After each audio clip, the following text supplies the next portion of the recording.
আসসালামু আলাইকুম। সংবাদে আপনাদের সবাইকে স্বাগত জানাচ্ছি। আমি ফিরোজ তোহা। শুরুতেই আরবে কেবলস সংবাদ শিরোনাম জানিয়ে দেব এই মুহূর্তে হাতে পাওয়া সর্বশেষ গুরুত্বপূর্ণ আপডেট বাংলা সংবাদ। শুরুতেই থাকছে স্বৈরাচার হাসিনা ভারতে চুপচাপ বসে নেই, ষড়যন্ত্র করছেন, এমন মন্তব্য করেছেন বিএনপির স্থায়ী কমিটির সদস্য সেলিমা রহমান। রাজধানী জাতীয় প্রেস ক্লাবে শুক্রবার জিয়া প্রজন্ম দল কেন্দ্রীয় কমিটির উদ্যোগে এক আলোচনা সভায় তিনি মন্তব্য করেন। সেলিমা রহমান বলেন, ভারতে অবস্থানরত বাংলাদেশের সাবেক প্রধানমন্ত্রী শেখ হাসিনা চুপচাপ বসে নেই। সেখানে বসে স্বৈরাচার হাসিনা দেশের বিরুদ্ধে বিভিন্নভাবে ষড়যন্ত্র করছেন। সুতরাং ছাত্র জনতার গণঅভ্যুত্থানের মাধ্যমে স্বাধীনতা পেলেও বিএনপির আন্দোলন চলমান রয়েছে। কারণ এখন স্বৈরাচারের দোসররা চুপচাপ বসে নেই, তারা বিভিন্ন জায়গায় উস্কানি দিয়ে বিশৃঙ্খলা করবার এবং ঘেরাও করবার অপচেষ্টা করছে। এবারে জানাবো, পচা বাংলাদেশ থেকে একটা তরতাজা বাংলাদেশ সৃষ্টি করতে চাই। শিক্ষার্থীদের আকাঙ্ক্ষা নতুন বাংলাদেশ গড়ে তুলতে ব্যবসায়ীদের অন্তর্বর্তী সরকারের সঙ্গে একজোট হয়ে কাজ করবার আহ্বান জানিয়েছেন প্রধান উপদেষ্টা অধ্যাপক ডক্টর মোহাম্মদ ইউনুস। তিনি বলেন, ছাত্র জনতার গণঅভ্যুত্থান নতুন বাংলাদেশ গড়ার যে সুযোগ এনে দিয়েছে তা ব্যবহার করে আমরা অতীতের পচা বাংলাদেশ থেকে একটা নতুন তরতাজা বাংলাদেশ সৃষ্টি করতে চাই। আসুন এ লক্ষ্যে সবাই আমরা একসঙ্গে কাজ করি। এদিকে চাঁদা না পেয়ে হামলার অভিযোগ, স্কুল দপ্তরি সহ আহত 4। নেত্রকোনার কলমাকান্দায় চাঁদা না পেয়ে 4 জনকে পিটিয়ে আহত করার অভিযোগ পাওয়া গেছে। এ ঘটনায় কলমাকান্দা থানায় 10 জনের নাম উল্লেখ করে অভিযোগ দায়ের করা হয়েছে। জানাবো তাপপ্রবাহ নিয়ে আবহাওয়া অফিসের নতুন বার্তা। দেশের বিভিন্ন জেলায় চলছে তীব্র তাপপ্রবাহ। আবহাওয়া অফিস বলছে, দেশের 18 জেলার উপর দিয়ে তাপপ্রবাহ বয়ে যাচ্ছে, যা আরও প্রশমিত হতে পারে। আবহাওয়া অফিসের দেওয়া তথ্য মতে শুক্রবার সন্ধ্যার মধ্যে কিছু কিছু জেলায় তাপপ্রবাহ প্রশমিত হতে পারে। পূর্বাভাসে বলা হয়েছে, ঢাকা, টাঙ্গাইল, কিশোরগঞ্জ, রাজশাহী, বগুড়া, সিরাজগঞ্জ, নীলফামারী, চুয়াডাঙ্গা এবং কুষ্টিয়া জেলাসহ ময়মনসিংহ ও সিলেট বিভাগের উপর দিয়ে মৃদু তাপপ্রবাহ বয়ে যাচ্ছে। তবে শুক্রবার সন্ধ্যার মধ্যেই তা কিছু কিছু জায়গা থেকে প্রশমিত হতে পারে। এবারে থাকছে, মনে হচ্ছে আমাকে দুর্নীতির মহাসাগরে ছেড়ে দিয়েছে আসিফ মাহমুদ। ছাত্র জনতার আন্দোলনের মুখে গত 5 অক্টোবর পদত্যাগ করতে বাধ্য হয়েছেন স্বৈরাচার শেখ হাসিনা। দায়িত্ব ছেড়ে গোপনে দেশ ছেড়েছেন তিনি। ফলে অবসান ঘটেছে টানা 15 বছরের বাংলাদেশের শাসন ক্ষমতায় থাকা আওয়ামী লীগের। এরপর ডক্টর ইউনূসের নেতৃত্বে দায়িত্ব নিয়েছে অন্তর্বর্তী সরকার, যেখানে যুব ও ক্রীড়া মন্ত্রণালয়ের উপদেষ্টা হিসেবে আছেন আসিফ মাহমুদ সজীব ভুঁইয়া।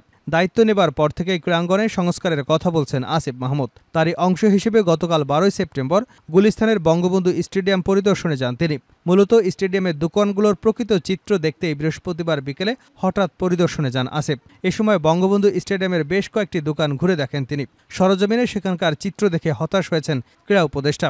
পরিদর্শনের বিষয়ে নিজের ভেরিফাইড ফেসবুক পেজে তিনি পোস্ট শেয়ার করেছেন। নিজের প্রতিক্রিয়া জানাতে গিয়ে ফেসবুকে লেখেন, মনে হচ্ছে আমাকে এনে কেউ দুর্নীতির মহাসাগরে ছেড়ে দিয়েছেন। এবং সর্বশেষ জানাবো আন্তর্জাতিক সংবাদ। ইসরায়েলের সামরিক স্থাপনায় রকেট হামলার দাবি হিজবুল্লাহর। উত্তর ইসরায়েলের একটি বিমান ঘাঁটিতে রকেট হামলার দাবি করেছে লেবাননের সশস্ত্র সংগঠন হিজবুল্লাহ। ওই ঘাঁটি সাফান শহরের কাছে অবস্থিত। হামলার বিষয়টি নিশ্চিত করেছে ইসরায়েলের সেনাবাহিনীও। বলা হয়েছে, সাফাত শহরের দিকে 20টি রকেট ছোড়া হয়েছে, যার অধিকাংশই আকাশে ধ্বংস করা হয়েছে, আর কিছু খোলা জায়গায় পড়েছে। ইসরায়েলি বাহিনী জানিয়েছে, এতে কোনো হতাহতের ঘটনা ঘটেনি, তবে বিরিয়া এলাকায় আগুন ছড়িয়ে পড়েছে। এতক্ষণ শিরোনাম শুনছিলেন, এবার বিস্তারিত। প্রিয় দর্শক, আপনি যদি এই চ্যানেলে নতুন হয়ে থাকেন, ভিডিওটি দেখতে দেখতে চ্যানেলটি সাবস্ক্রাইব করে আমাদের সঙ্গেই থাকুন। আর এই ভিডিও সম্পর্কে আপনি আপনার মূল্যবান মতামতটি কমেন্ট বক্সে জানিয়ে দিন। আর হ্যাঁ প্রিয় দর্শক, জানিয়ে দিন ভিডিওটি কোথা থেকে দেখছেন। স্বৈরাচার হাসিনা ভারতে চুপচাপ বসে নেই, ষড়যন্ত্র করছেন। স্বৈরাচারের দোসররা চুপচাপ বসে নেই বলে মন্তব্য করেছেন বিএনপির স্থায়ী কমিটির সদস্য বেগম সেলিমা রহমান। রাজধানীর জাতীয় প্রেস ক্লাবে শুক্রবার জিয়া প্রজন্ম দল কেন্দ্রীয় কমিটির উদ্যোগে এক আলোচনা সভায় তিনি এ মন্তব্য করেন। সেলিমা রহমান বলেন, ভারতে অবস্থানরত বাংলাদেশের সাবেক প্রধানমন্ত্রী শেখ হাসিনা চুপচাপ বসে নেই।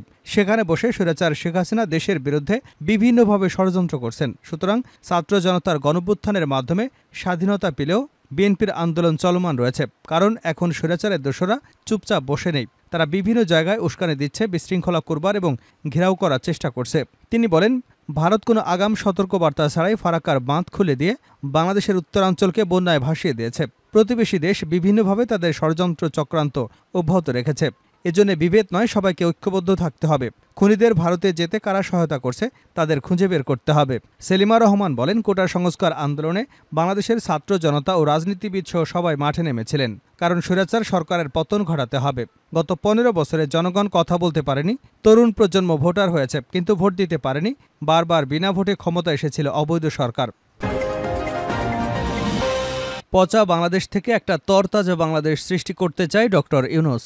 শিক্ষার্থীদের আকাঙ্ক্ষা নতুন বাংলাদেশ গড়ে তুলতে ব্যবসায়ীদের অন্তর্বর্তী সরকারের সঙ্গে একজোট হয়ে কাজ করবার আহ্বান জানিয়েছেন প্রধান উপদেষ্টা অধ্যাপক ডক্টর মোহাম্মদ ইউনূস। তিনি বলেন, ছাত্র জনতার গণঅভ্যুত্থান নতুন বাংলাদেশ গড়ার যে সুযোগ এনে দিয়েছে তা ব্যবহার করে আমরা অতীতের পচা বাংলাদেশ থেকে একটা নতুন তরতাজা বাংলাদেশ সৃষ্টি করতে চাই। আসুন এ লক্ষ্যে সবাই একসঙ্গে কাজ করি। রাজধানীর একটি অভিজাত হোটেলে আয়োজিত ন্যাশনাল বিজনেস সংলাপে প্রধান উপদেষ্টা এসব কথা বলেন।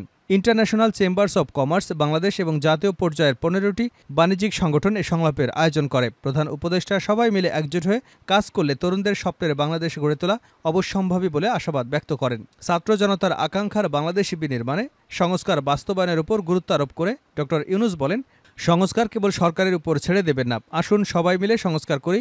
যেখানে ভুল দেখবেন আত্মজিজ্ঞাসা করবেন, সেখান থেকে বেরিয়ে আসার। ছেলেদের আত্মহত্যির দিকে তাকিয়ে ভুল পথ পরিহার করবেন।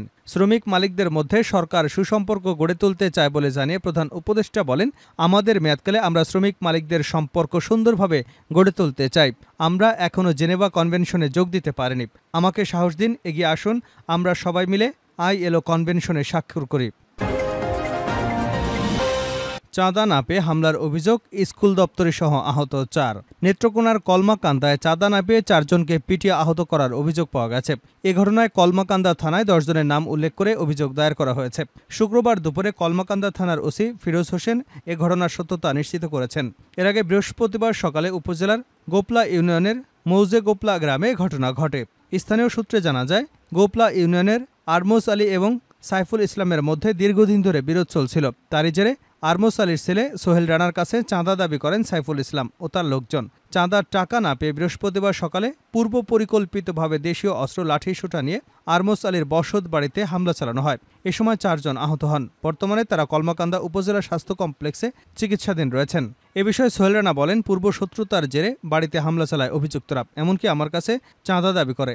যদি আমি তাদের কথা মতো চাঁদা না দেই তাহলে দাপ্তরিক চাকুরি শান্তিতে করতে দেবে না বলে হুমকি দেয়। এ ঘটনায় আমি একই গ্রামের মোহাম্মদ সাগর মিয়া, সাজিদ মিয়া, জানাত মিয়া সহ 10 জনের নাম উল্লেখ করে থানায় অভিযোগ দিয়েছি। এরপর থেকে অভিযুক্তরা আত্মগোপনে রয়েছে, তাই তাদের বক্তব্য নেওয়া সম্ভব হয়নি। কলমাকান্দা থানার ওসি ফিরোজ হোসেন বলেন, লিখিত অভিযোগ পেয়েছি, তদন্ত করে ব্যবস্থা গ্রহণ করা হবে। তাপপ্রবাহ নিয়ে আবহাওয়া অফিসের নতুন বার্তা। দেশের বিভিন্ন জেলায় চলছে তীব্র তাপপ্রবাহ। আবহাওয়া অফিস বলছে, দেশের 18 জেলার উপর দিয়ে তাপপ্রবাহ বয়ে যাচ্ছে, যা আরও প্রশমিত হতে পারে। আবহাওয়া অফিসের দেওয়া তথ্য মতে শুক্রবার সন্ধ্যার মধ্যে কিছু কিছু জেলায় তাপপ্রবাহ প্রশমিত হতে পারে। পূর্বাভাসে বলা হয়েছে, ঢাকা, টাঙ্গাইল, কিশোরগঞ্জ, নারায়ণগঞ্জ, রাজশাহী, বগুড়া, সিরাজগঞ্জ, নীলফামারী, চুয়াডাঙ্গা এবং কুষ্টিয়া জেলাসহ ময়মনসিংহ ও সিলেট বিভাগের উপর দিয়ে মৃদু তাপপ্রবাহ বয়ে যাচ্ছে। তবে শুক্রবার সন্ধ্যার মধ্যেই তা কিছু কিছু জায়গায় প্রশমিত হতে পারে। ময়মনসিংহে বৃহস্পতিবার দেশের সর্বোচ্চ তাপমাত্রা 37.4 ডিগ্রি সেলসিয়াস রেকর্ড করা হয়েছে। এদিন দেশের সর্বনিম্ন 24 ডিগ্রি সেলসিয়াস তাপমাত্রা ছিল পটুয়াখালীর খেপুপাড়ায়। এদিকে অপর এক পূর্বাভাসে বলা হয়েছে, দেশের সব বিভাগেই দমকা হওয়া সহ বৃষ্টির পূর্বাভাস রয়েছে। কোথাও কোথাও হতে পারে অতি ভারী বর্ষণও। শেষ করছে আন্তর্জাতিক সংবাদ দিয়ে। ইসরায়েলের সামরিক স্থাপনায় রকেট হামলার দাবি হিজবুল্লাহর। উত্তর ইসরায়েলের একটি বিমান ঘাঁটিতে রকেট হামলার দাবি করেছে লেবাননের সশস্ত্র সংগঠন হিজবুল্লাহ। ওই ঘাঁটি সাফওয়াত শহরে অবস্থিত। হামলার বিষয়টি নিশ্চিত করেছে ইসরায়েলের সেনাবাহিনীও। বলা হয়েছে, সাফওয়াত শহরের দিকে 20টি রকেট ছোড়া হয়েছে, যার অধিকাংশই আকাশে ধ্বংস করা হয়েছে, কিছু খোলা জায়গায় পড়েছে। ইসরায়েলি বাহিনী জানিয়েছে এতে কোনো হতাহতের ঘটনা ঘটেনি, তবে বিরিয়া এলাকায় আগুন ছড়িয়ে পড়েছে।